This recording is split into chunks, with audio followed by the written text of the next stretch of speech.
Bismillahirrahmanirrahim. Assalamualaikum warahmatullahi wabarakatuh. Waalaikumsalam warahmatullahi wabarakatuh. Alhamdulillah, wassalatu wassalamu ala rasulillah wa ala alihi wa sahbihi wa mawala, amma ba'du.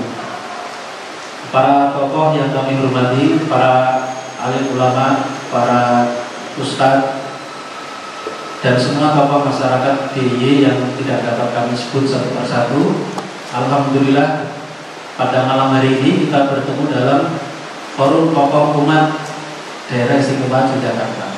Forum ini sebenarnya dulu pernah eksis, sering kita adakan sebulan sekali di rumah, pada waktu itu di rumah Kiai Haji Toha Abdurrahman, Ketua MUI DIY waktu itu ya. Tapi akhir-akhir ini memang tidak kita selenggarakan karena berbagai alasan, diantaranya ada COVID sehingga tertunda cukup lama. Nah ini insya Allah ini akan kita laksanakan kembali sebulan sekali, kita targetkan, mudah-mudahan ini nanti bisa kita lanjutkan pada bulan-bulan berikutnya. Nah tema kita pada malam hari ini adalah tentang fikih peradaban bertentangan dengan maqasidus syariah. Nah, mungkin saya akan berdiri. Jadi tema kita pada malam ini fikih peradaban bertentangan dengan maqasidus syariah. Nanti ada komentar sedikit, ada kritik, kemudian kesimpulan. Nah, di bagian pengantar ini satu hal yang menarik. Saat ini khilafah menjadi pembicaraan publik. Jadi khilafah tidak hanya didiskusikan di antara aktivis Islam atau mungkin para anggota gerakan Islam, tapi ternyata khilafah ini sudah menjadi ya pro kontra, walaupun mungkin di pro kontrakan, tapi intinya menjadi pembicaraan publik pada level elit ya. Menteri sudah menyebut istilah khilafah, tokoh-tokoh menyebut khilafah, terlepas dari mereka menyebut khilafah dalam pengertian menolak, tapi pada prinsipnya sudah menjadi perbincangan publik. Nah, salah satunya khilafah ini diperbincangkan di dalam satu acara besar peringatan 1 abad sebuah ormas di Indonesia yang diselenggarakan di Sidoarjo. Bahkan di dalam peringatan 1 abad ormas itu mereka menggagas namanya fikih peradaban. Jadi fikih peradaban yang dimaksud di sini ya fikih peradaban yang digagas oleh salah satu ormas Islam pada saat mereka memperingati 1 abad usia ormas mereka. Nah, fikih peradaban itu dimaksudkan ya untuk menjadi landasan paling tidak 2 hal ya. Pertama, ingin membangun fikih yang bisa mewujudkan apa yang disebut dengan maqasidus syariah, yaitu tujuan-tujuan syariah. Jadi maqasidus syariah ini sebuah konsep yang digagas oleh Imam Asy-Syatibi, seorang ulama dari mazhab Maliki, dalam kitabnya Al-Muwafaqat fi Ushul Syariah, ada 2 jilid kitab itu. Nah, di dalam kitab itulah Imam Syatibi menggagas syariah Islam ini mempunyai tujuan-tujuan atau maqasid ya. Maqasid syariah ini ada 5. Pertama adalah hifdzuddin, menjaga agama. Lalu yang kedua adalah hifdzun nafsi, menjaga nyawa atau menjaga jiwa. Kemudian hifdzul al-mal, menjaga harta. Kemudian hifdzul hifdzul akal, menjaga akal. Yang terakhir itu hifdzun nasl, menjaga keturunan atau keluarga. Nah, ini 5 tujuan ini yang disebut dengan maqasidus syariah. Nah, ini kalau menurut ormas tersebut itu bisa diwujudkan dengan sebuah fikih yang dinamakan fikih peradaban. Selain itu, mereka menggagas fikih peradaban itu adalah dalam rangka untuk menolak khilafah. Karena menurut mereka khilafah itu kalau diperjuangkan kembali akan menimbulkan mudarat, menimbulkan perang dan sebagainya, ya. Dengan contoh kasus adanya ISIS, ya, padahal ya ISIS itu sebenarnya tidak bisa mewakili gerakan-gerakan Islam, karena gerakan Islam itu beragam, banyak varian, tidak semuanya menggunakan kekerasan. Jadi nggak bisa juga dijadikan alasan bahwa perjuangan khilafah itu berdarah-darah, ya, sehingga disebut bertentangan dengan konstitusi. Nah, jadi intinya ini menjadi perbincangan publik khilafah itu, lalu ada gagasan untuk menolak khilafah dengan membangun sebuah konsep fikih yang namanya fikih peradaban tadi. Nah, yang menarik di sini bahwa fikih peradaban itu apa yang menjadi sumber hukumnya? Ternyata yang menjadi sumber hukumnya itu adalah piagam PBB. Walaupun ada klarifikasi dari ketua umumnya bahwa yang dimaksud bukan piagam PBB menjadi sumber hukum Islam, tapi piagam PBB itu bersifat mengikat bagi negara-negara yang menjadi anggota PBB. Tapi itu sudah tersebar luas, ya, beritanya bahwa piagam PBB bisa menjadi sumber hukum Islam. Nah, jadi ini konsep yang mereka inginkan. Jadi fikih peradaban ini adalah wacana baru yang dikembangkan ormas itu untuk menggantikan cita-cita menyatukan seluruh umat Islam dalam negara tunggal sedunia, yaitu negara khilafah. Nah, dalam presentasi saya ini, saya ingin menjelaskan justru yang bertentangan dengan maqasidus syariah itu bukan khilafah yang memang merupakan kewajiban syariah, tetapi justru fikih peradaban itu sendiri yang menjadikan PBB dan piagam PBB sebagai rujukan untuk mewujudkan perdamaian dan keharmonisan dunia. Jadi saya membalikkan argumentasi dari mereka. Jadi sebenarnya yang bertentangan dengan maqasidus syariah bukan khilafah, karena khilafah itu sebagai kewajiban syariah itu sudah final, sudah sabit istilahnya, sudah menjadi hukum syariah yang baku, yang tidak boleh berubah sampai hari kiamat. Ya, ini sebagai kewajiban syariah ini nggak boleh berubah.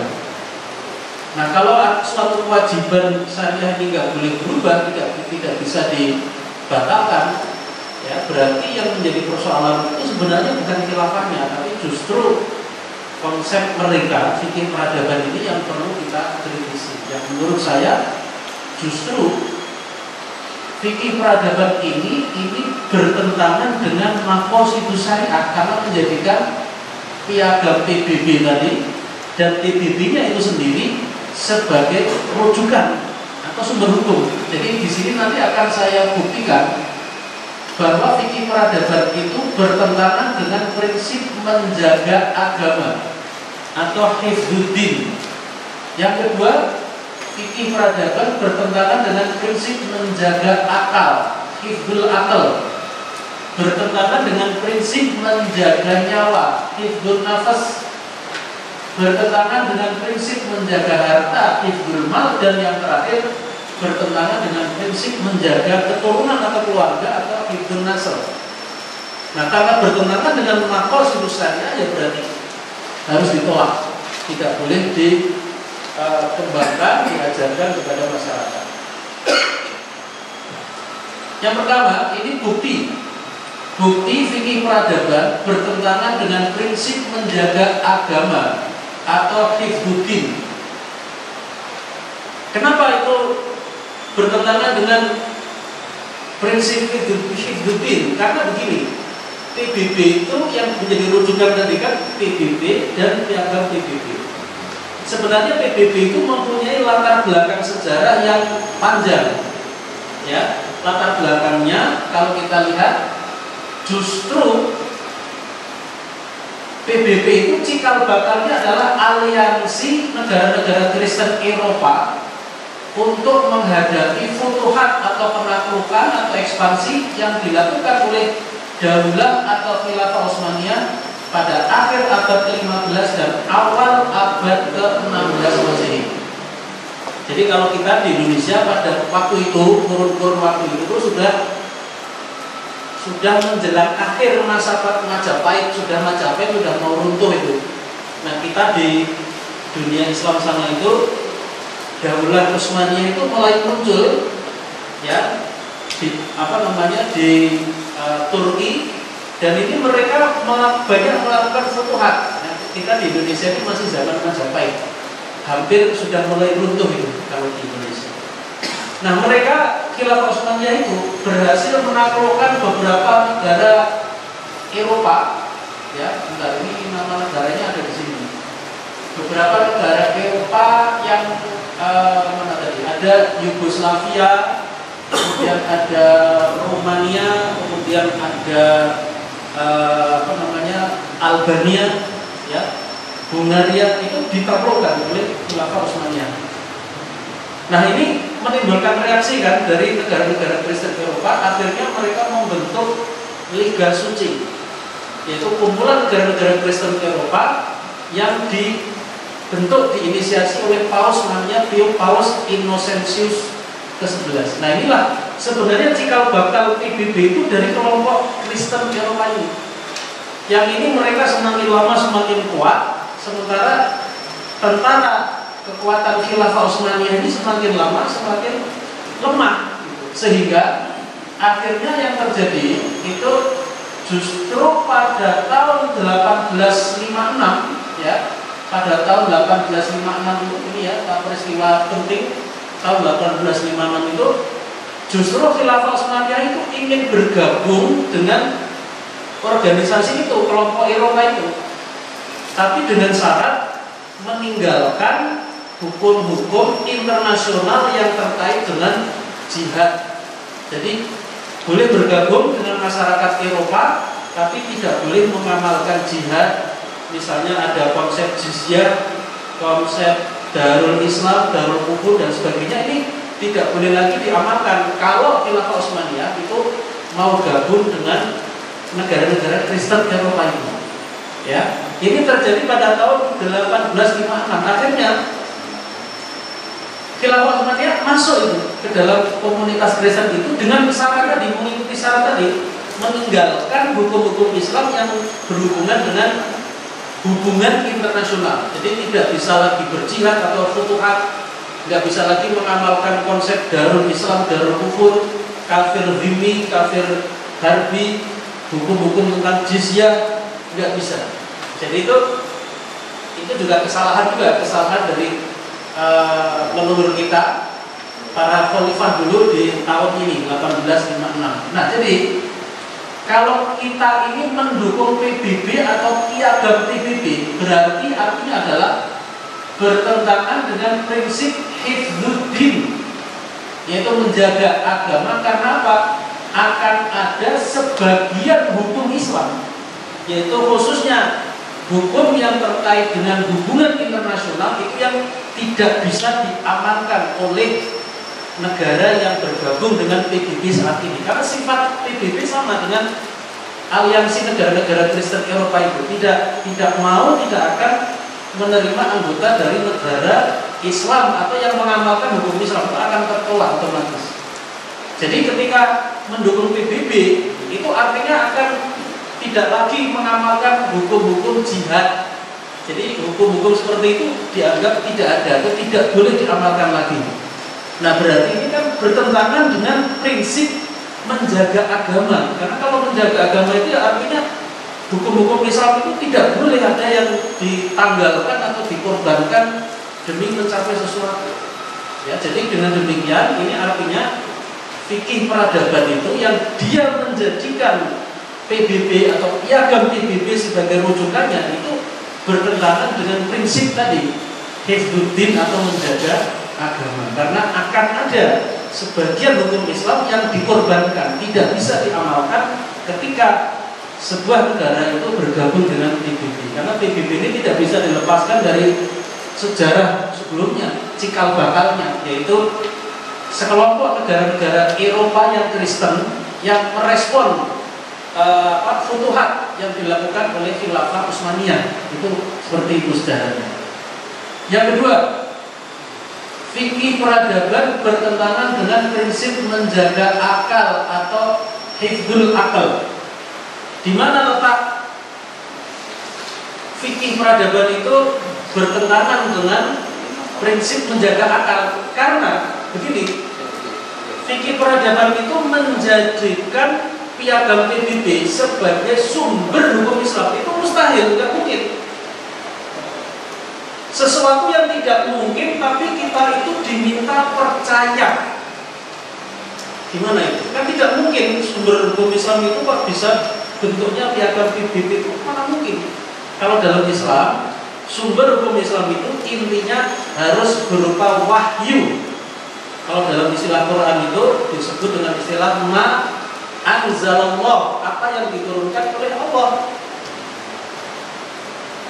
Kalau menurut Imam Syafi'i, sumber hukum Islam itu ya Al-Quran atau hadis, dan sumber hukum Islam yang lain yang merupakan derivat atau turunan dari Al-Quran dan hadis, yaitu ijma dan qiyas. Tapi intinya itu adalah wahyu yang diturunkan oleh Allah. Sedangkan yang namanya piagam PBB itu tidak berupa wahyu. Nggak mungkin itu mempunyai kedudukan sebagai wahyu atau derivat dari wahyu, tidak mungkin. Kalau dilihat lagi sejarahnya, piagam PBB itu adalah kristalisasi dari prinsip-prinsip negara Kristen Eropa. Itu asal-usulnya di situ. Tapi kemudian pada tahun 45, tepatnya tanggal 26 Juni, ada International Conference, konferensi internasional untuk membentuk PBB. Di situ hadir 50 negara, tanda tangan setuju piagam PBB. Nah, itulah yang menjadi landasan pembentukan PBB. Itu ada piagam PBB yang ditandatangani oleh 50 negara yang hadir di konferensi internasional itu di California waktu itu. Nah, jadi tidak mungkin. Nah, ketika ini dijadikan sumber hukum, itu artinya kita diminta menerima sesuatu yang mustahil atau tidak mungkin itu menjadi sesuatu yang mungkin. Itu akal kita ini nggak akan mungkin menerima. Contohnya misalnya kalau sekarang ya, kalau kita mengikuti berita itu ada hal yang nggak mungkin, tapi seolah-olah itu dipaksakan kita menerima itu mungkin. Ada pegawai pajak yang dia itu eselon berapa itu Pak Rafael itu ya? 3. Eselon 3. Kekayaannya yang dilaporkan di LHKPN itu 56 miliar. Tapi ternyata setelah dilacak lagi, ternyata lebih besar daripada itu. Tadi saya baca di internet itu, dia punya safe deposit box, ya, berangkas yang dia sewa di bank. Ketika dibuka itu isinya uang asing, ada dolar Amerika macam-macam. Kalau dirupiahkan itu 37 miliar. Nah, itu. Terus setelah itu ditemukan juga dia menyimpan emas sebanyak 60 kg. Dia punya sembarang emas 60 kg. Dan pertanyaannya, apakah mungkin dilihat dari gajinya, tunjangan kinerja, apakah mungkin dia punya kekayaan sebanyak itu? Jawabannya itu nggak mungkin. Nah ini kalau itu dipaksakan kita, oh, itu mungkin, atau kita akan menolak. Sesuatu nggak mungkin. Sekaya-kaya eselon 3 dan tunjangan kinerjanya itu mungkin 40 jutaan per bulan yang menjadi take home pay ya. Nggak mungkin punya uang itu 56 miliar atau aset ya, ditambah dengan 37 miliar yang terdapat dalam berangkas tadi, safe deposit box, ditambah emas puluhan kilogram, nggak mungkin gitu. Nah ini kalau kita ini disuruh percaya itu sebagai sesuatu yang mungkin, nah itu merusak akal kita jadi rusak. Mempercayai sesuatu yang mustahil itu rusak akal kita itu. Sama rusaknya kalau kita disuruh percaya piagam PBB itu sumber hukum Islam, itu rusak akal kita. Ya, kalau rusak itu ya istilah bahasa Jawanya itu edan. Ya. Saya itu memberi komentar itu edan itu, sehingga saya kan ada rekaman video saya di YouTube mengkritik ini, apakah piagam PBB itu bisa menjadi sumber hukum Islam. itu videonya ada, tapi sekarang video itu di-ban oleh pemerintah karena komentar saya sangat keras. Jadi saya waktu itu kan hostnya itu bertanya kepada saya, bagaimana pendapat Ustaz secara ringkas sebelum diuraikan secara rinci, kok ada yang mengatakan piagam PBB bisa menjadi sumber hukum Islam. Saya jawab gini, ada rinciannya sebenarnya secara ilmiah, tapi awalnya saya jawab secara ringkas ya. Saya jawab gini, ya kalau saya sebagai orang Jawa itu bilang kalau piagam PBB menjadi sumber hukum Islam, edan, saedane-dane, itu ada video itu. Nah, mungkin karena yang melihat itu pendukung mereka itu nggak tahan atau lapor ke Kementerian Kominfo, akhirnya diblokir. Nggak ada video itu, kalau dicari di YouTube nggak ada. Judulnya apakah piagam PBB bisa menjadi sumber hukum Islam? Awalnya ada, sekarang di-ban. Ya kemungkinan karena komentar saya itu terlalu jujur. Ya, harusnya mungkin agak lunak sedikit. Harusnya ya yang seperti itu perlu dipertimbangkan. Misalnya gitu, perlu dikaji lagi. Itu kan halus. Nah, kalau saya tidak ngedar, saya edan ya, aku bilang gitu. Akhirnya di-ban. Nggak bisa diakses di YouTube. Ya, tapi masih ada, rekamannya masih ada. Nah, jadi kenapa itu saya katakan edan? Karena tidak mungkin dianggap mungkin. Karena yang namanya sumber hukum Islam itu ya Quran atau hadis atau derivat turunan dari Quran hadis. Quran sendiri mengatakan fahkum bainahum bima anzalallah. Fahkum, maka tegakkanlah hukum dari Muhammad bainahum, di antara mereka, di antara manusia. Dengan apa? Bima anzalallah, dengan apa-apa yang diturunkan oleh Allah.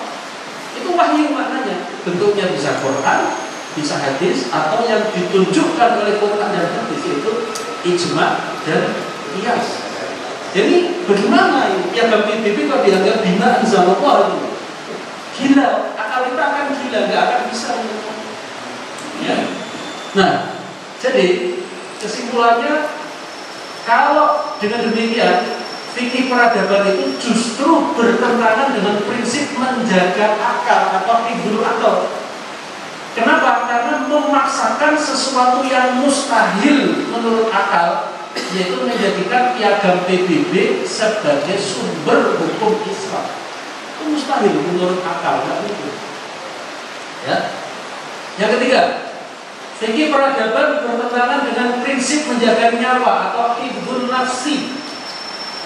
Bagaimana itu penjelasannya? Karena begini, yang menjadi rujukan fikih peradaban itu adalah PBB dan piagam PBB. Padahal PBB itu gagal mencegah perang di berbagai konflik, termasuk yang sedang berlangsung sekarang adalah perang antara Ukraina dan Rusia. PBB itu di mana perannya? Jumlah yang menjadi korban sudah cukup banyak, yang 200.000 orang untuk kedua belah pihak. Jadi syarat ini yang tentaranya 100.000 tentara Rusia tewas, 100.000 tentara Ukraina tewas. Di mana peran PBB? Kalau jumlah penduduk sipil yang tewas itu sudah sekitar 40 ribuan, ya, jadi 40.000 jumlah penduduk sipil yang tidak ikut perang tapi tewas, mungkin terkena bom, terkena peluru, ada macam-macam. Nah, ini gagal dicegah oleh PBB. Belum lagi kalau kita nanti membuka korban dari kaum muslimin, misalnya korban invasi Amerika di Irak tahun 2003 sampai tahun 2011, itu korbannya itu menurut BBC 461.000 kaum muslimin, khususnya di Irak dan sekitarnya, yang tewas. Jadi artinya itu betapa banyak nyawa itu yang hilang, yang itu justru PBB itu tidak banyak berbuat.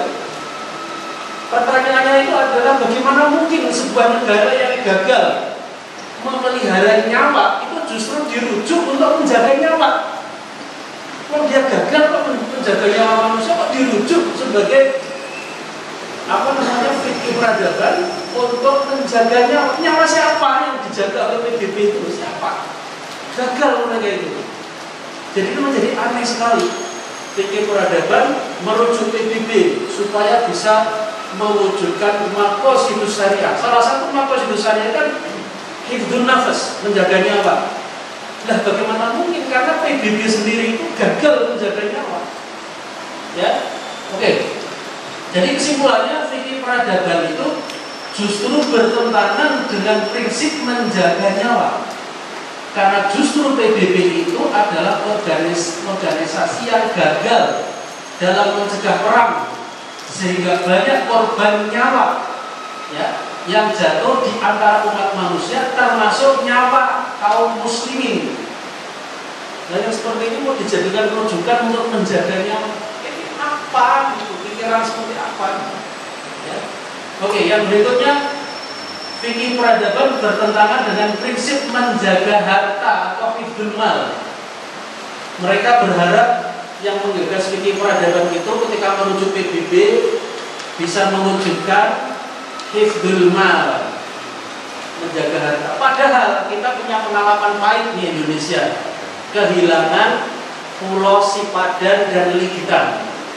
Sebelum itu Timur-Timur dulu. Timur-Timur itu kan harta kan, itu harta itu tanah beserta semua sumber daya yang ada di dalamnya, mungkin ada mineral, ada minyak. Bilang Timur-Timur itu tahun 99 lepas dari NKRI. Siapa yang memiliki inisiasi itu semua? Itu ada organisasi yang namanya UNAMED, United Nations United Nations Assistance Mission for East Timor. Ini organisasi ini dibentuk oleh PBB dengan tugas untuk menyelenggarakan referendum. Timur-Timur itu mau ikut NKRI atau lepas. Itu yang melakukan pekerjaan referendum itu namanya UNAMED. UNAMED itu dibentuk oleh PBB. Jadi ini artinya apa? Ketika kita menuju PBB ini ternyata malah lepas itu provinsi Timur-Timur itu tahun 1999. Tahun 2002 terulang lagi Pulau Sipadan dan Ligitan yang awalnya menjadi bagian dari NKRI lepas menjadi milik Malaysia. Itu kan berarti kehilangan harta gitu, kehilangan aset. Bagaimana proses ini terjadi? Proses ini terjadi melalui yang namanya arbitrase internasional. Jadi ada lembaga hakim internasional yang itu disebut Mahkamah Internasional yang pusatnya di Den Haag. Itulah yang mengadili sengketa Indonesia dengan Malaysia mengenai dua pulau tadi, Sipadan dan Ligitan. Keputusan Mahkamah Internasional ini adalah milik Malaysia, bukan Indonesia. Akhirnya lepas dari NKRI. Nah, Mahkamah Internasional itu apa? Itu adalah lembaga yang dibentuk oleh PBB tahun 46 yang berkedudukan di Den Haag, Belanda.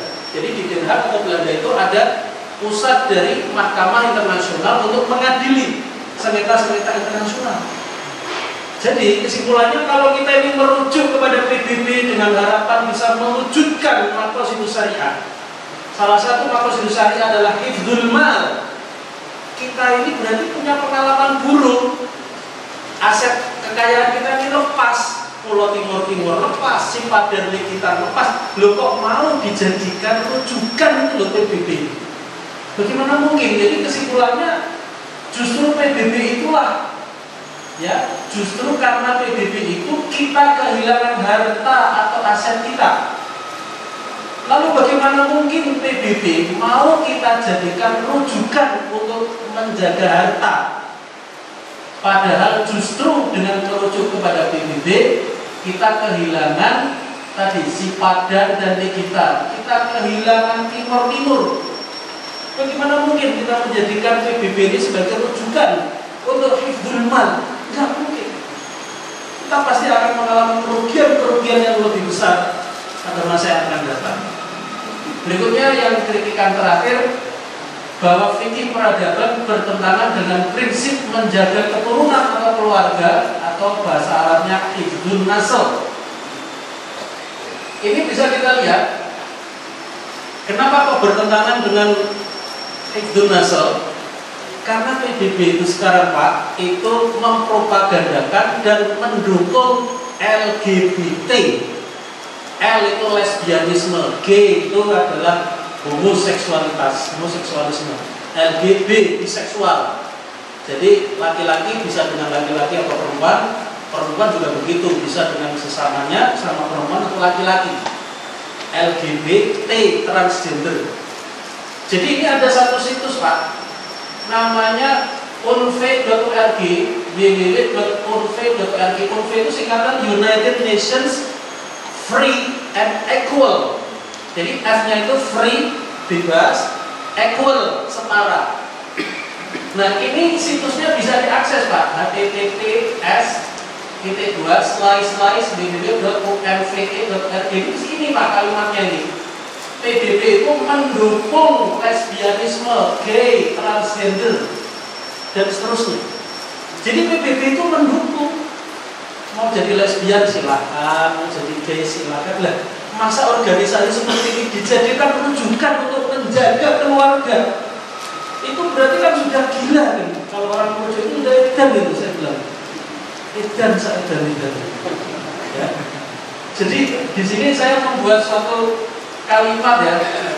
Apakah kita ini sudah menjadi sedemikian gilanya sehingga PBB yang menghalalkan LGBT yang najis dan hina itu kita jadikan rujukan dan teladan untuk menjaga keturunan bagi umat Islam. Ya Allah, ya Allah.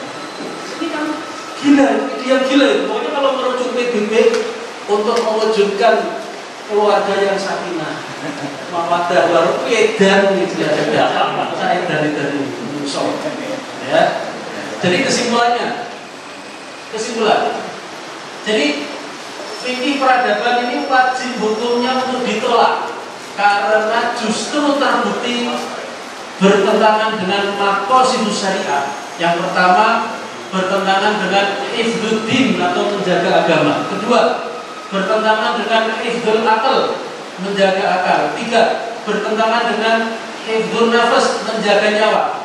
Yang keempat, bertentangan dengan hifdzul mal, menjaga harta. Dan yang terakhir, bertentangan dengan prinsip menjaga keturunan atau keluarga, yaitu hifdzun nasab. Jadi dengan kata lain, wajib ditolak, tidak boleh diterima atau diramalkan, apalagi disebarkan. Itu nggak boleh sama sekali. Baik, saya kira itu presentasi saya. Nah, barangkali ada pertanyaan atau pendapat dari para tokoh sekalian, kami persilakan. Wassalamualaikum warahmatullahi wabarakatuh. Assalamualaikum warahmatullahi wabarakatuh. Waalaikumsalam warahmatullahi wabarakatuh. Nama saya Mahfud Suhat. Mahfud Suhat. Mahfud pensiunan. PNS menang. Ini yang panjenengan terangkan ini kan intinya kalau saya lihat itu kan untuk kelompok kifayah. Artinya semua yang ada di sini itu mesti mendukung panjenengan. Mesti. Lah mestinya kalau begini ini dicarikan narasumber pembantu yang menolak sehingga yang panjenengan sampaikan itu benar menurut kita. Terus yang mengagung-agungkan PBB itu nanti alasannya adalah bla bla bla bla bla bla ini. Nah, saya itu dulu zaman jahiliyah dulu itu juga NU dulu zaman jahiliyah. Nah kalau kemenang kalau nggak NU pecat. Sekarang sudah pensiun, sudah hijrah, sudah lulusan Amir ini. Nah sekarang ini saya tokoh-tokoh NU juga sering masuk masih di tempat rumah saya. Saya masih ditarik-tarik untuk mendengar yang PBB itu. Saya sedikit-sedikit bisa menerima mereka, tapi setelah panjenengan terangkan begini, menolak mereka. Tapi nanti kalau kumpul mereka, agak ragu jenengan sampaikan ini. Ini karena memang alasan mereka itu juga ilmiah. Salah satunya adalah kajian yang disampaikan oleh Gus Yahya itu beberapa kitab gitu. Saya kemarin bawakan kitabnya ke-4. Terus yang menyampaikan itu tokoh ulama yang paling agungkan itu semua. Kita nggak main-main. Saya tuh mentah-mentah nolak piagam PBB. Alasan saya mungkin di bawah standar panjenengan sak isoku, sebisa saya. Tapi saya tidak mengatakan edam, enggak. Aku dilaporkan pensiunku dicabut. Enggak begitu. Nah, jadi begitu. Yang disampaikan mereka itu juga alasannya itu ada namanya fidusiasa. Aku kan punya kitab itu, punya Taimiyah dan macam-macam. Saya dibawakan 4 kitab. Nah, oleh karena itu maka yang disampaikan NU itu sekarang ini kan sedang didukung oleh pemerintah. Jelas rahasianya adalah Nyun Sewu, Jokowi juga mendukung itu, dan dananya itu miliar. Saya karena masih dekat juga dengan beberapa tokoh NU, itulah saudara saya itu termasuk pengurus PBNU, paman saya itu di PBNU. Ini rahasia coba itu miliaran. Gus Ulil yang Islam itu dengan paman saya itu masih saudara. Nah, saya ini akan dijadikan ujung tombak di Sleman untuk mendengungkan itu. Setelah saya dengan Pak Parti begini, ini benar juga. Jadi gitu. Sayangnya panjenengan tidak didukung oleh miliaran.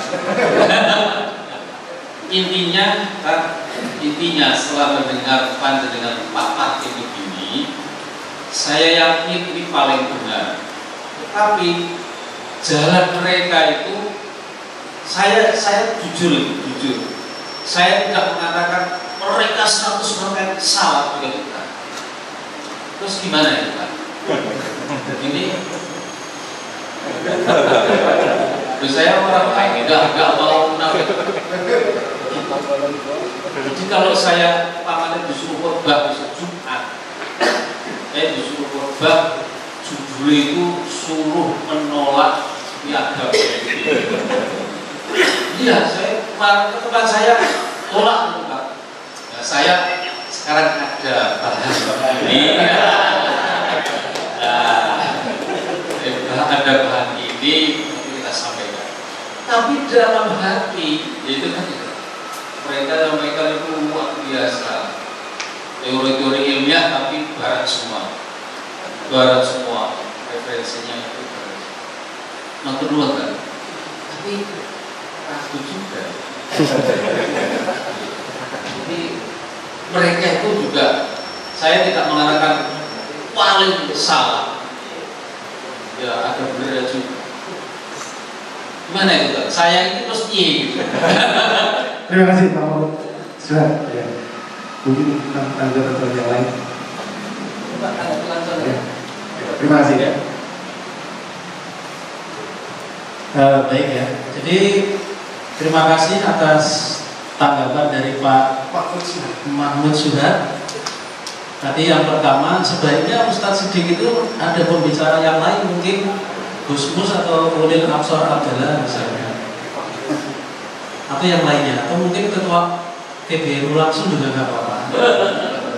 Karena saya dulu pernah Pak debat dengan Ulil Absor Abdallah itu beberapa kali, di Semarang pernah, kemudian di Jepara pernah, di Jakarta juga pernah. Mungkin dengan Ulil itu udah 3 kali saya berdebat langsung berhadapan dengan dia.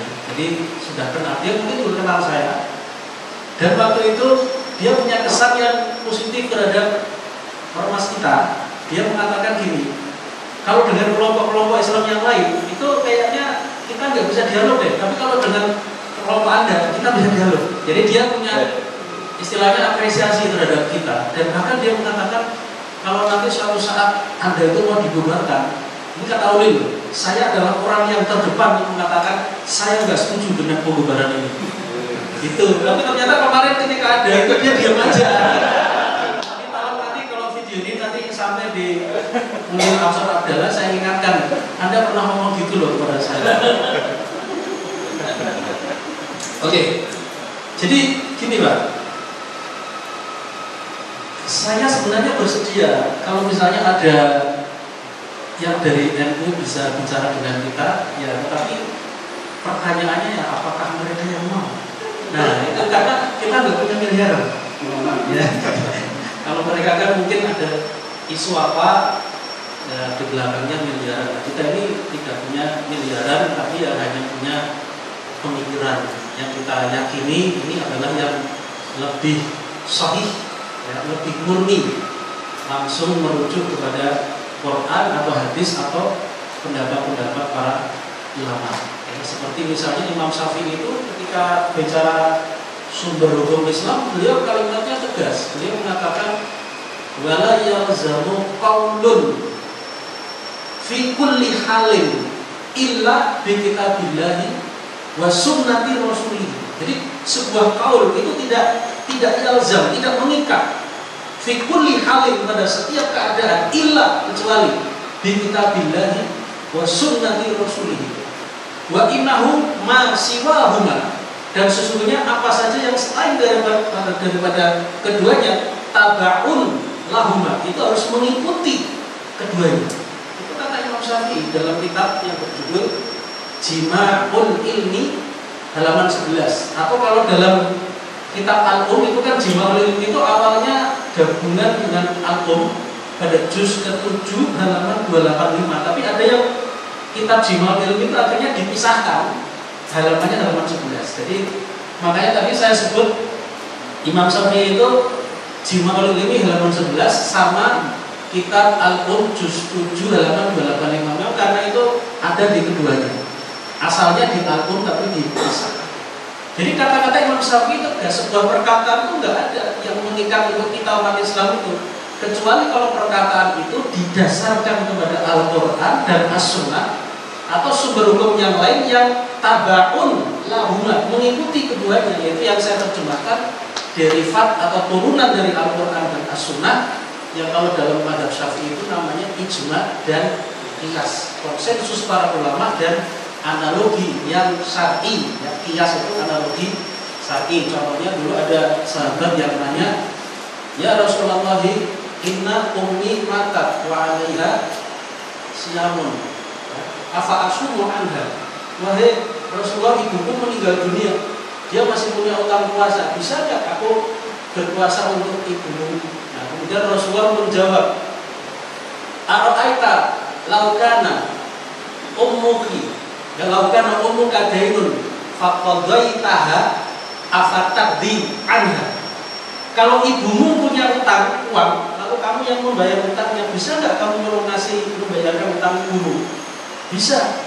Nah, begitu juga puasa. Nah, itu qiyas namanya. Qiyas.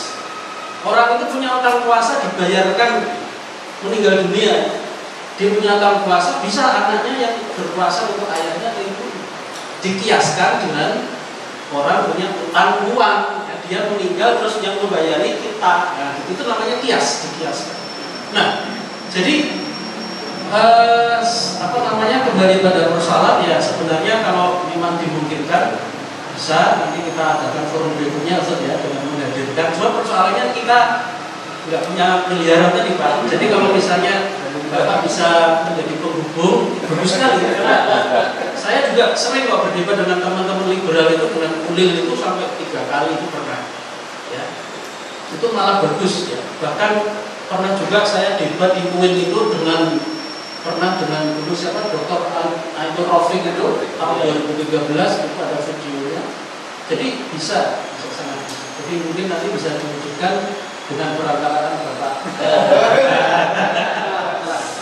Majelis Sunat. Terima kasih. Nah, sebentar, ini pengantar ini belum sampai. Ya. Jadi kalau yang tadi itu baru pengantar, ini yang inti nih, sekarang baru inti. Bagaimana Ustaz kalau saya mendengar mereka juga punya dalil-dalil atau argumen ketika mendengar presentasi Ustaz kok benar juga. Akhirnya kita ini wah gimana gitu ya. Jadi gini Pak, kalau kita mendengar dua pendapat ya, itu memang harus kita sikapi dengan yang namanya tarjih, memilih yang paling kuat. Ya, itu biasa dalam fikih itu biasa. Dan masing-masing tentu tidak bisa mutlak-mutlakan ini mutlak salah, mutlak benar. Ya, karena kalau dalam konteks yang beda pendapat yang memang masih boleh ya, itu kaidahnya kalau menurut Imam Syafi'i ra'yuna shawabun walakin yahtamilul khata'. Wa ra'yu ghairina khata'un walakin yahtamilus shawab. Jadi pendapat kami ini benar, tapi ada kemungkinan salah. Pendapat orang lain salah, tapi ada kemungkinan benar. Itu namanya ijtihad. Jadi ijtihad itu bisa salah, bisa benar kan? Nabi mengatakan, "Idza ijtahadal hakimu fa asaba falahu ajrun." Seorang hakim kalau dia berijtihad dan benar, dia akan mendapatkan 2 pahala. Wa in ijtahada fa akhta'a falahu ajrun wahid.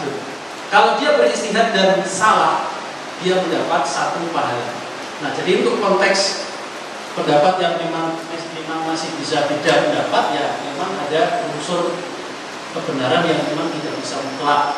Ya, jadi kayaknya mereka juga punya dalil-dalil juga. Nah, itu wajar. Ya. Tetapi nih, sebenarnya ini bisa mau saya tambah argumentasi mereka, tapi khawatir terlalu panjang. Saya sampaikan saja secara lisan. Salah satu argumen mereka menggunakan piagam PBB dalam arti mungkin sudah diralat oleh Ketua Umum PBNU, bukan kita menjadikan piagam PBB itu sumber hukum Islam, tapi piagam PBB itu mengikat mulzim bagi negara kita untuk mengikutinya. Nah, ini kemudian diberi landasan fikihnya oleh salah seorang ulama dari Jember, mungkin saya sebut saja namanya Kiai Haji Afifuddin Muhajir. Beliau mengatakan, kenapa kok mengikat? Karena ada dasarnya dalam surat Al-Maidah ayat 1. Ya ayyuhalladzina amanu aufu bil uqud. Hai orang-orang yang beriman, penuhilah akad-akadmu, perjanjian itu penuhi. Jadi kalau sebuah negara bergabung dengan PBB, kan salah satu perjanjiannya adalah setiap anggota PBB terikat dengan piagam PBB kan? Berarti kalau mengikuti alur tadi Al-Maidah ayat 1, wahai orang-orang yang beriman, penuhilah akad-akadmu. Berarti harus dipenuhi. Nah, itu landasan dari Pak Kiai Haji Afifuddin Muhajir. Saya membantah. Oke. Jadi gini, bantahannya adalah kalau piagam PBB itu kita lihat pasal-pasalnya, pasal per pasal, itu ada pasal yang krusial sekali. Di antaranya, contoh saja, ada pasal 27 yang mengatakan ketika ada sebuah resolusi PBB, itu 5 negara besar yang menjadi anggota tetap Dewan Keamanan itu harus bulat. 5 anggota tetap itu Amerika, Inggris, Perancis, Uni Soviet dulu, sekarang Rusia. Kalau ada satu yang tidak sepakat, resolusi PBB batal. Itulah yang disebut hak veto. Pertanyaannya adalah, apakah hak veto itu sesuai dengan syariat? Jawabannya tidak. Amerika bisa seenak-enaknya menyerang Irak, itu pakai resolusi apa? Tidak pakai resolusi Pak. Menyerang Irak itu pokoknya kita bikin koalisi, serang saja. Bahkan dulu Colin Powell itu dulu yang berpidato di PBB menjelaskan alasan kenapa si Amerika itu harus menyerang Irak. Karena di Irak itu ada senjata pemusnah massal. Dia presentasi di PBB. Ini data intelijen kami. Irak mempunyai senjata pemusnah massal bla bla bla. Ternyata itu nggak ada, Pak. Coba itu hampir 1,5 juta orang meninggal karena serangan Amerika dan koalisinya. Ternyata atas dasar kebohongan, data intelijen yang keliru. Kenapa kok bisa itu berjalan? Karena Amerika ya, misalnya ada resolusi PBB yang melarang Amerika jangan melakukan serangan ke Irak, dia tinggal saya veto, selesai. Jadi hak veto itu, wah itu luar biasa kejam. Dia mau perang ketika dicegah dengan resolusi nggak bisa. Sekarang contohnya Rusia dan Ukraina itu sebenarnya sudah mau ada resolusi yang melarang Rusia menyerang Ukraina, tapi nggak akan mungkin Pak. Rusia itu mengatakan apapun resolusi kamu melarang aku nggak bisa, saya veto. Akhirnya banyak yang meninggal Pak, warga dari Ukraina. Itu apakah sesuai dengan syariat? Nah jadi ketika sudah perjanjian itu ada pasal-pasal yang bertentangan dengan syariat, itu berlakulah hadis Nabi, kullu syartin laisa fi kitabillahi fahuwa batilun wa in kana mi'ata syartin. Rawahu al-Bukhari. Jadi Rasulullah mengatakan setiap syarat yang menyalahi kitabullah maka dia adalah batil walaupun 100 syarat. Kullu syartin laisa fi kitabillahi fahuwa batilun wa in kana mi'ata syartin. Itu jelas-jelas pasal 27 itu contoh Pak. Pasal dalam piagam PBB yang menjadi dasar hak veto. Hak veto itu wah itu luar biasa, memberikan hak yang berlebihan lah kepada negara-negara besar. Dia bisa seenaknya. Walaupun PBB melarang, dia veto aja. Ya kan? Nah, jadi itu. Kemudian ada bantahan yang lain untuk Pak, mohon maaf ya Haji Afifuddin Muhajir kalau nanti mendengar ceramah saya mohon maaf Pak, ini saya kritik tidak Bapak. Bantahan saya yang kedua adalah akad itu memang mengikat, tapi kalau ada syarat yang batil seperti tadi tidak boleh kita jalankan. Saya tambah argumentasi saya dengan hadis Nabi. Dalam satu hadis Rasulullah itu mengatakan al-muslimuna inda surutihim, ya kan? Kaum muslimin itu terikat dengan syarat-syarat yang ada di antara mereka. Ini riwayat Imam Abu Dawud. Berhenti di situ. Illa surutihim. Tapi dalam riwayat Tirmidzi, Rasulullah itu ada kalimat tambahan, al-muslimuna ala surutihim, bukan inda, tapi ala surutihim illa syaratan ahalla haraman atau harrama halalan. Jadi kaum muslimin itu terikat dengan syarat-syarat yang ada di antara mereka, kecuali syarat yang menghalalkan yang haram atau sebaliknya yang mengharamkan yang halal. Nah ini artinya apa? Tidak setiap perjanjian itu kemudian mengikat buat kita. Jadi nggak bisa kita mengamalkan ya ayyuhalladzina amanu aufu bil uqud itu secara mutlak semua perjanjian kita ikuti mengikat buat kita. Tidak. Kalau bertentangan dengan syariat atau menghalalkan yang haram atau mengharamkan yang halal, yaitu tertolak, tidak boleh kita amalkan. Nah ini salah satu argumen yang sempat saya baca di internet. Ada argumen lain ketika masih berlangsung halaqah fikih peradaban juga tentang ini. Saya lupa namanya, tapi seorang ibu-ibu ya. Dia mengatakan kenapa kalau kita itu berpegang pada piagam PBB atau PBB itu sendiri itu bisa diberi legitimasi dengan konsep yang namanya maslahat. Beliau menyebut istilah masolih mursalah, kemaslahatan yang netral, artinya tidak ada dalil yang melarang, tidak ada dalil yang memerintahkan, itu namanya maslahat mursalah. Nah itu karena bermaslahat ya kita gabung dengan PBB atau merujuk kepada PBB. Nah itu intinya menggunakan dasar maslahat.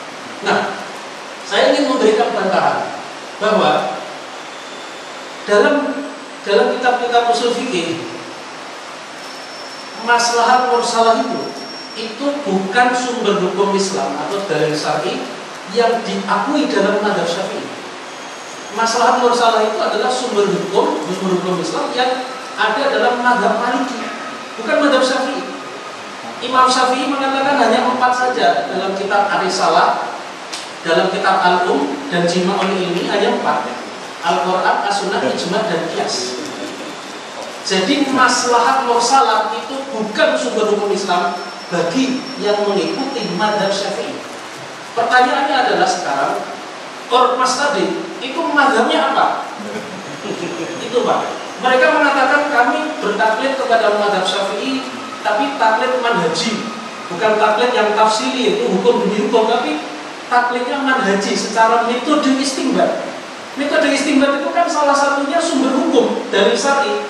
Lah ini sumber hukumnya itu nyebrang ke mazhab Maliki, bukan sumber hukum Islam dalam mazhab Maliki. Itu kritikan saya. Bagaimana mungkin mazhab Syafi'i terus mengambil maslahat? Tidak bisa Pak, karena itu sumber hukum dari mazhab Maliki. Itu satu. Yang kedua, maslahat mursalah itu bersyarat.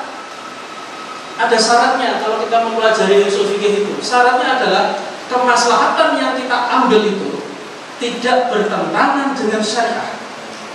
Kalau bertentangan dengan syariat maka maslahat itu tertolak. Contoh, orang nabung di deposito dapat bunga. Nah, bunga itu kan maslahat kan, karena bisa menambah besaran uang. Misalkan kita masukkan 1 miliar deposito, per tahun kita nggak ngapa-ngapain tambah 6%. Contoh ini 6% per tahun. Kan itu tambahan duit itu kan maslahat kan. Tetapi para ulama mengatakan kalau kemaslahatan itu riba, ini tertolak, nggak boleh hukumnya. MUI sendiri sudah memfatwakan ya, Komisi Fatwa tahun 2004, fatwa nomor 1 bahwa bunga bank termasuk riba. Ya. Nah, walhasil kalau mau menggunakan maslahat mursalah itu tetap ada syarat kemaslahatan itu tidak boleh bertentangan dengan syariat. Sekarang kalau orang bergabung dengan PBB sekarang, katanya umat Islam, mereka itu mendapat maslahat atau justru mendapatkan mudarat? Jawabannya justru mendapat mudarat Pak. Timur lepas itu gara-gara siapa? PBB.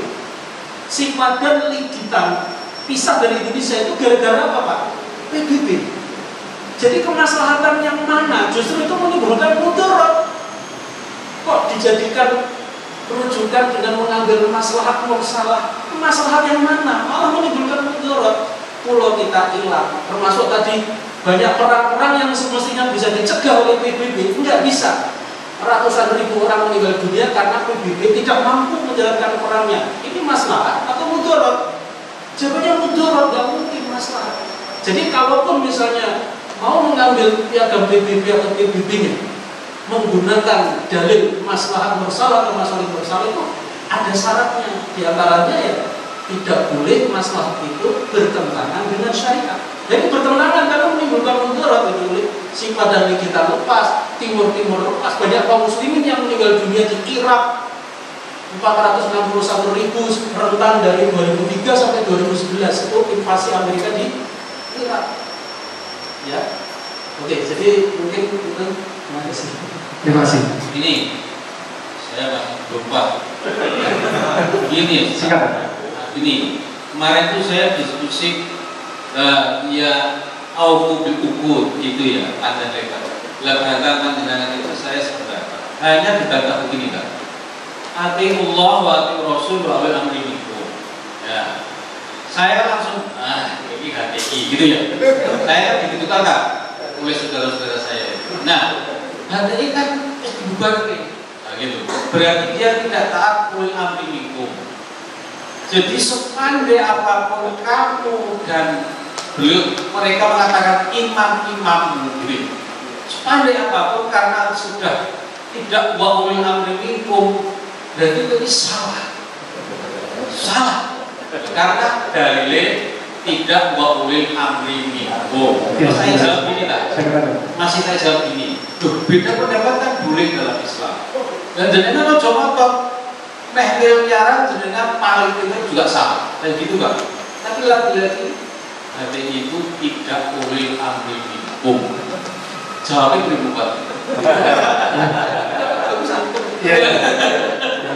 Lagi itu jawabnya gimana? Saya tuh hari akad kemarin sampai pada subuh sampai asar diskusi karena mereka buat tokoh MUI buat tak.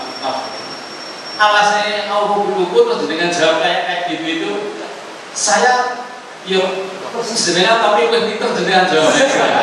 Cari soku gitu. Udah ketangkep. Nah, tapi yang paling penting wa ulil amri minkum. Walaupun bentuknya salah tapi jawab gitu loh, Kak. Kita Ukur ya. Ya, ini pertanyaan yang menarik sekali dan bisa menimbulkan sebenarnya satu sesi lagi.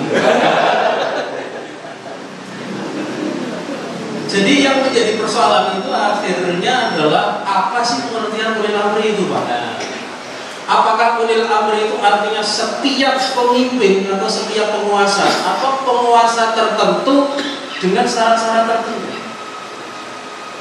Nah, sebenarnya yang disebut ulil amri itu adalah umara. Kalau menurut Imam Ibnu Jarir atau Bari itu ada dua sebenarnya, ada al-umara dan al-ulama. Tapi dalam konteks ini maknanya adalah umara, pemimpin. Sama dari amir. Tapi pertanyaannya adalah apakah setiap pemimpin itu adalah ulil amri yang wajib ditaati menurut ayat tadi surat An-Nisa ayat 59. Ya ayyuhalladzina amanu atiiullaha wa atiiur rasulah wa ulil amri. Wahai orang-orang yang beriman, taatlah kamu kepada Allah, taatlah kepada Rasulnya dan ulil amri minkum. Kalau di terjemahan Kemenak itu ulil amri diartikan pemegang kekuasaan di antara kami. Nah, ulil amri itu syaratnya 3. Pertama, dia menjadi pemimpin atau penguasa setelah ada proses bai'ah. Itu satu. Kemudian yang kedua, pemimpin itu menerapkan syariah Islam secara kafah. Syarat yang kedua. Syarat yang ketiga adalah pemimpin itu yang disebut ulil amri wajib memenuhi syarat-syarat bai'at in-iqab atau bai'at pengangkatan menjadi pemimpin. Ada 3. Jadi kalau kurang salah satunya berarti dia pemimpin tapi bukan ulil amri yang dimaksudkan di dalam Al-Quran. Saya jelaskan dalilnya sekilas. Yang pertama, pemimpin dalam Islam yang disebut ulil amri itu wajib diangkat melalui suatu proses yang namanya bai'at. Kalau tidak ada bai'at, ini berarti bukan pemimpin yang dimaksudkan di dalam Islam atau ulil amri yang dimaksudkan di dalam Islam. Dalilnya adalah sebuah hadis riwayat Imam Muslim.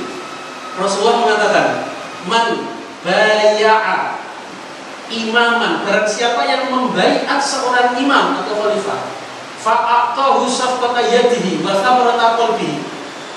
Dia yang membaiat itu memberikan genggaman tangannya kepadanya dan buah hatinya kepadanya, falyuti'hu. Maka kalau sudah baiat itu, hendaklah dia mentaati imam itu, inistata'a, dengan sekuat kemampuan dia. Fa in ja'a akharu yunazi'uhu fadribu unuqal akhar. Kalau ada orang lain yang akan merebut kekuasaan imam yang sudah dibaiat tadi, penggalah leher orang lain itu. Hadis sahih riwayat Imam Muslim. Jadi dalam hadis ini, falyuti'hu, Nabi mengatakan taatilah imam itu. Itu kan atiullah wa atiur rasul wa ulil amri kan. Setelah proses bai'ah, man baya'a imaman. Jadi bai'ah dulu. Kalau nggak ada bai'at, nggak ada falyuti'hu, nggak ada. Itu berarti harus ada bai'at. Bai'at itu artinya adalah suatu akad politik, kontrak politik antara dua pihak, umat di satu pihak dengan orang yang akan menjadi imam atau khalifah di pihak lain. Umat mengucapkan sigot ijab, saya bai'at Anda sebagai khalifah untuk mengamalkan kitabullah dan sunnah Rasulnya. Qabul dari orang yang akan menjadi imam atau khalifah, qabil itu harus ada. Kalau tidak ada, berarti kan man baya imaman itu tidak ada. Man lam yubaya, berarti ya lam yuti. Jangan kamu mentaati, nggak ada bai'at. Jadi syarat yang pertama ulil amri itu harus bai'at. Nah, pertanyaannya adalah di Indonesia apakah ada? Jawabannya tidak ada. Di Indonesia itu seorang presiden diangkat sebagai presiden di hadapan MPR dengan mengucapkan sumpah, bukan bai'at. Sumpah itu kalau dalam istilah fikih itu qasam atau al-hilfu, itu kategorinya adalah perbuatan yang sifatnya sepihak, bukan akad yang itu dua pihak. Jadi yang namanya sumpah itu dia bersumpah sepihak, itu tidak memerlukan qabul atau persetujuan dari pihak kedua. Itu disebut dengan tasarruf min jihatin wahidatin. Jadi yang namanya sumpah itu tasarruf, perbuatan yang itu sah dari sepihak. Beda dengan akad. Kalau akad itu ada ijab, ada qabul, nggak bisa kalau hanya sepihak. Nah, baiat itu kategorinya itu akad. Sementara kalau sumpah atau qasam itu bukan akad. Jadi yang terjadi di Indonesia itu hanya mengikuti negara-negara Eropa. Ketika negara Eropa itu presiden itu sumpah itu dianggap sah, belum nggak bisa. Dalam Islam itu namanya ijab dan qabul. Ijab itu dari umat memberikan kekuasaan supaya imam itu menjalankan kitabullah dan sunnah rasulnya. Lalu dari imam mengatakan qabul itu selesai. Itulah ijab qabul atau akad baiat. Jadi syarat yang pertama tadi ulil amri harus ada baiat. Ya, hadisnya tadi sangat jelas ya, man baya'a imaman fa'aqahu safata yadihi wa samrata qalbihi falyuti'hu in istata'a. Barang siapa yang membaiat seorang imam lalu dia memberikan genggaman tangannya kepadanya dan buah hatinya kepadanya, maka dia hendaklah mentaati imam itu dengan sekuat kemampuannya. Karena ini taat kan, sama dengan atiullah wa atiur rasul wa ulil amri minkum kan, taat kan. Tapi taat itu kalau untuk konteks ulil amri ada baik. Nah, itu syarat yang pertama. Syarat yang kedua adalah ulil amri itu, pemegang kekuasaan dalam Islam itu wajib hukumnya menjalankan syariat Islam secara kafah, secara menyeluruh, bukan parsial. Dalam surat Al-Baqarah 208 itu dalil yang sangat jelas. Ya ayyuhalladzina amanu dkhulu fisilmi kafah wa la tattabi'u khutuwati syaitan innahu lakum aduwwum mubin. Wahai orang-orang yang beriman, masuklah kamu ke dalam Islam secara keseluruhan, kafah. Janganlah kamu mengikuti langkah-langkah setan, karena setan itu adalah musuh yang nyata bagimu.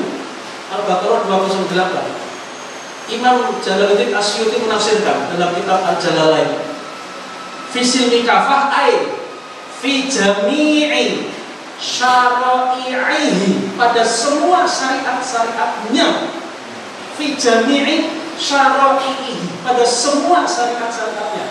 Silakan ada yang punya kitab dibuka di rumah, tafsir Al-Jalalain. Sekarang pertanyaannya adalah, apakah presiden kita sekarang mengamalkan syariat Islam secara kafah? Berarti tidak bisa. Yang ketiga, imam, orang yang dibaiat itu memenuhi syarat-syarat baiat in'iqad, baiat pada saat pengangkatan yang 7. 1, dia adalah muslim. 2, laki-laki, muslim laki-laki, kemudian akil, berakal, balik dewasa. 5, merdeka, bukan budak. 6, mampu, an-yakuna qadiran. Yang salah, adalan ya. Jadi yang ke-6 itu memiliki sifat adil, sifat adalah. Yang ke-7 itu adalah an-yakuna qadiran. Jadi yang pertama syaratnya adalah an-yakuna musliman. Wajib seorang yang dibaiat itu yang muslim. Tidak boleh non muslim. Karena salah satu dalilnya ya ayat tadi, wa ulil amri minkum. Di antara kamu itu, di antara ya ayyuhalladzina amanu kan gitu. Berarti kalau bukan orang Islam kan minkum itu enggak ada artinya. Ya kan? Ya kan, harus minkum, enggak boleh minhum. Nah, sekarang kan ada yang minhum gitu ya. Nah, yang kedua, an yakuna dzakara, enggak boleh perempuan. Dalam satu hadis riwayat Imam Bukhari dari riwayat Abu Bakrah namanya, bukan Abu Bakar, Abu Bakrah. Rasul mengatakan lan yufliha qaumun walau amrahum imra'atan. Tidak akan pernah beruntung suatu kaum yang menyerahkan urusan kekuasaan mereka kepada seorang perempuan. Rawahu al-Bukhari. Jadi yang kedua, yang ketiga sama yang keempat itu yang berakal dan balik. Ya, dalam hadis Rasul mengatakan rufi al-qalamu an salasin, diangkat taklif, beban-beban hukum syariat dari 3 golongan. Anina ini hatta yastaiqido, dari orang tidur sampai dia bangun. Yang kedua, wa anisobiyyi hatta yablughu, dari anak kecil sampai dia balik. Yang ketiga, wa anil majnuni hatta yufiqa ay yaqila, dari orang gila sampai dia berakal kembali, sehat kembali akalnya.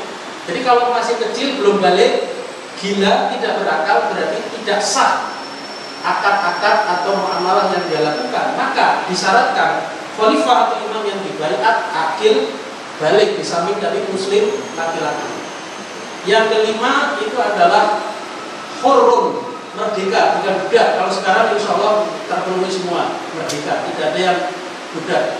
Yang keenam itu adalah an yakuna adlan, bahwa seorang imam itu memiliki sifat adil. Sifat adil itu sederhananya muslim yang taat, lawannya adalah orang fasik yang terang-terangan berbuat dosa di muka publik. Misalnya publik melihat dia tidak sholat, publik melihat dia minum khamr, itu garis besarnya. Tapi kalau dirinci, sifat adil itu ada 3. 1, tidak melakukan kabair, dosa-dosa besar, berzina, minum khamr, membunuh, riba dan sebagainya. Yang kedua, tidak melakukan shaghair yang terus-menerus, dosa-dosa kecil yang terus-menerus. Yang ketiga, tidak melakukan hal-hal yang merusak kepatutan atau muru'ah bahasa Arabnya. Itulah orang yang memiliki sifat adil. Nah, sifat adil itu harus melekat pada seorang imam atau khalifah. Kenapa? Karena untuk yang kecil-kecil saja, misalnya saksi dalam pernikahan, itu harus adil. Tidak boleh orang fasik. La nikaha illa bimaliyin wa syahidain adilin, tidak sah nikah kecuali ada wali dan 2 orang saksi yang adil. Jadi kalau saksi itu misalnya orang yang suka mabuk, orang yang suka khamr, suka zina, itu nggak diterima sebagai saksi nikah, nggak bisa. Apalagi menjadi pemimpin dari sebuah negara yang menjalankan syariat, itu lebih lagi harus memiliki sifat adalah. Yang terakhir, syarat ke-7 itu adalah an yakuna qadiran, memiliki kemampuan. Kemampuan itu bisa kemampuan mungkin fisik atau kemampuan secara keilmuan, pemahaman syariah, atau mungkin kemampuan manajerial. Karena menjadi khalifah dia harus memanage organisasi yang namanya negara, itu harus mengerti manajemen dia. Harus mengerti juga ilmu syariah, fikih, lebih afdal lagi walaupun tidak disyaratkan. Khalifah itu adalah mujtahid. Mungkin mujtahid masalah pada masalah tertentu atau mujtahid mazhab, atau yang lebih bagus mujtahid mutlak, tapi tidak disyaratkan, lebih afdal mujtahid. Nah, jadi seperti itu Pak. Jadi yang namanya syarat baiat i'tiqad itu ada 7. Pertama, muslim, laki-laki, akil, balik, merdeka, adil, terus mampu. Jadi ulil amri itu 3, tapi yang nomor 3 ini ada 7 syaratnya. Pertama, syarat ulil amri adalah dia menjadi pemimpin itu setelah ada proses baiat. Kedua, menerapkan syariah Islam secara kafah. Ketiga, memenuhi syarat-syarat baiat i'tiqad. Nah, saya jelaskan sedikit baiat itu dalam kitab-kitab fikih siasa itu ada 2. Baiat i'tiqad sama baiat taat. Baiat i'tiqad disebut juga baiat khosoh. Baiat taat disebut baiat amah atau baiat umum. Baiat i'tiqad itu adalah proses baiat yang menjadikan orang bukan khalifah menjadi khalifah. Itu namanya baiat i'tiqad. Ini yang dulu terjadi pada Abu Bakar Siddiq. Ketika beliau itu dibaiat di Saqifah Bani Sa'idah setelah Rasulullah meninggal, itu baiat i'tiqad.